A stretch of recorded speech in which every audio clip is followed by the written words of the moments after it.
नमस्कार, मैं हूं हेमेंद्र शर्मा और आप देख रहे हैं एमपी राउंड अप।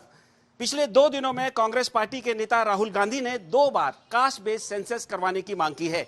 कांग्रेस अध्यक्ष मल्लिकार्जुन खड़गे ने भी प्रधानमंत्री को खत लिखा है और डिमांड की है कि देश में कास्ट बेस्ड सेंसस होना चाहिए। फिलहाल बिहार में कास्ट बेस्ड सेंसस चल रहा है और इससे पहले तमिलनाडु के मुख्यमंत्री ने भी इसी तरह की डिमांड की थी और एनसीपी भी यही डिमांड कर चुकी है। लेकिन माना यह जा रहा है कि 2024 के चुनावों से पहले ऑपोजिशन पार्टीज का, भारतीय जनता पार्टी का जो हिंदुत्व एजेंडा है उसका ये एक ऑल्टरनेटिव पेश किया गया है। इसमें कितनी सच्चाई है बताने के लिए हमारे साथ मौजूद है कांग्रेस पार्टी के मध्य प्रदेश के पूर्व अध्यक्ष अरुण यादव जी और पूर्व मंत्री कमलेश्वर पटेल जी। आप दोनों का बहुत बहुत स्वागत है। सबसे पहला सवाल यही है, जो माना जा रहा है, कहा जा रहा है कि ये 2024 के चुनाव से पहले के लिए आपकी पैंतरेबाजी है।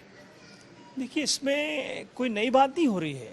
ये बात बरसों से हिंदुस्तान की पिछड़े जानना चाहते हैं और मुझे खुशी ये है और मैं धन्यवाद देना चाहता हूँ आपके माध्यम से आदरणीय राहुल जी को और मल्लिकार्जुन खड़गे जी को कि उन्होंने इस इश्यू को टेकअप किया है। 2012-13 देखो, ये नियत की बात है हेमेंद्र जी। 2012-13 में जब मैं भी संसद था, मनमोहन सिंह जी की सरकार में जातिगत जनगणना होती है और आंकड़े रिलीज करने के लिए कैलकुलेशन का एक सिस्टम होता है जो सरकार करती है। उसके बाद सत्ता हाथ से चली जाती है। 10 साल देश में प्रधानमंत्री नरेंद्र मोदी की सरकार है, भारतीय जनता पार्टी की सरकार है। मैं नरेंद्र मोदी जी से जानना चाहते हैं, हम सब जानना चाहते हैं, देश का पिछड़ा जानना चाहता है कि आपकी सरकार में जो जनगणना हो चुकी है 12-13 में, उसके आंकड़े रिलीज करने में आपको क्या तकलीफ है? ये माना जा रहा है कि ये जो हिंदुत्व पॉलिटिक्स हो रही है देश में, या 2024 के चुनाव में जो बीजेपी का हिंदुत्व एजेंडा है, अगर ये कास्ट बेस्ड सेंसस बाहर आएगा तो उस पे आप ये डेंट मार सकते हैं। तो क्या ये आरोप गलत है कि 2024 के चुनावों से ठीक पहले आप लोगों ने ये पैंतरेबाजी की? नहीं, ये कोई पैंतरेबाजी नहीं, ये लगातार ही डिमांड होती है हमारी और डिमांड को पूरा करने का काम सरकारों का है। अगर यूपीए 3 आती, अगर हमने जनगणना की तो हम उसको आंकड़े रिलीज करते, क्योंकि हमारी नीयत तो साफ थी।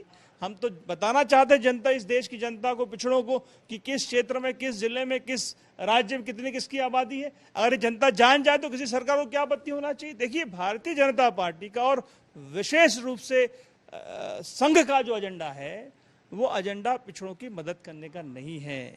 उनका एजेंडा केवल जवानी जमा खर्च करके वोट लेने का एजेंडा है। प्रधानमंत्री मोदी ने तो राहुल गांधी पे आरोप लगाया संसद नहीं चली है कि भाई ओबीसी का अपमान हुआ है।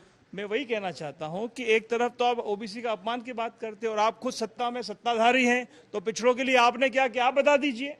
हमने तो किया, राहुल गांधी ने तो किया, 12-13 में करके दिखा दिया और अगर सत्ता में तो दोबारा आते दोबारा करके दिखा देते आपको। और इसीलिए डिमांड कर राहुल जी, डिमांड लगातार कर रहे हैं डिमांड। सर, राहुल गांधी लगातार डिमांड कर रहे हैं, लेकिन डिमांड उनकी ये भी है कि जो रिजर्वेशन है वो कास्ट के अनुपात में होनी चाहिए। एससी एसटीज को भी और ओबीसी को भी कास्ट के अनुपात में होनी चाहिए। लेकिन सवाल ये है कि सुप्रीम कोर्ट का 50% का कैप लगा हुआ है। जिसकी जितनी आबादी उसकी उतनी हिस्सेदारी, ये बहुत दिनों से नारा लग रहा है और इसकी बात राहुल जी ने, खड़गे जी ने जो उठाई है, ये सामाजिक न्याय की क्रांति है और न्याय देने की बात लगातार कांग्रेस सरकार देश और प्रदेश में जब से देश आज़ाद हुआ एक एक करके, अगर हम कह सकते हैं कि सामाजिक समरसता बनाने का, सामाजिक बराबरी बनाने का, अगर अमीरी और गरीबी के बीच में खाई पाटने का अगर किसी सरकार ने काम किया है तो कांग्रेस सरकारों ने लगातार किया है और उसी की दिशा में अगली पहल है। हम राहुल जी का, खड़गे जी का अभिनंदन करते हैं कि आपने देश के पिछड़ों की, देश की अनुसूचित जाति जनजाति की आवाज़ को पहचाना, सुना और उनकी आवाज़ आप बने हैं। आपका पूरा पिछड़ा वर्ग समाज, अनुसूचित जाति जनजाति अभिनंदन करता है, धन्यवाद करता है और भारतीय संविधान में संशोधन करके जितनी आबादी है उसके अनुपात में आरक्षण दिया जा सकता है। इसमें कोई नई बात नहीं है। कास्ट बेस्ड सेंसस जो 1931 के बाद बाहर नहीं आया है हिंदुस्तान में,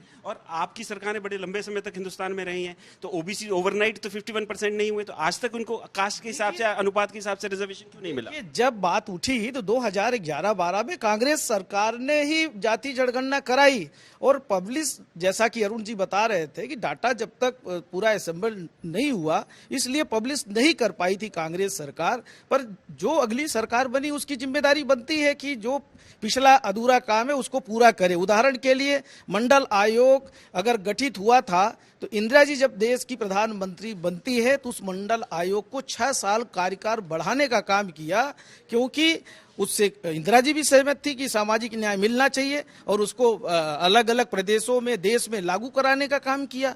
ये मेरा फाइनल क्वेश्चन आप दोनों से ये है कि यदि आपकी सरकार आती है, पहला सवाल तो ये है कि क्या 2023 मध्य प्रदेश में जो चुनाव है और 2024 जो आम चुनाव है, क्या ओबीसीज को या जितने भी कास्ट के हिसाब से जो है जिसकी जितनी आबादी उसके हिसाब से रिजर्वेशन आप अपने लेवल पे, पॉलिटिकल लेवल पे टिकट डिस्ट्रीब्यूशन के दौरान करेंगे? और दूसरा सवाल ये कि अगर आप सत्ता में आते तो आपका क्या प्लानिंग आगे का? ये हेमेंद्र जी, आपको हमारा एजेंडा बहुत क्लियर पता है। आपको 2018 में जब सत्ता में आए थे 27% आरक्षण पिछड़ों को मिले, ये हमने एजेंडा लेकर विधानसभा में लेकर गए, अध्यादेश जारी किया गया।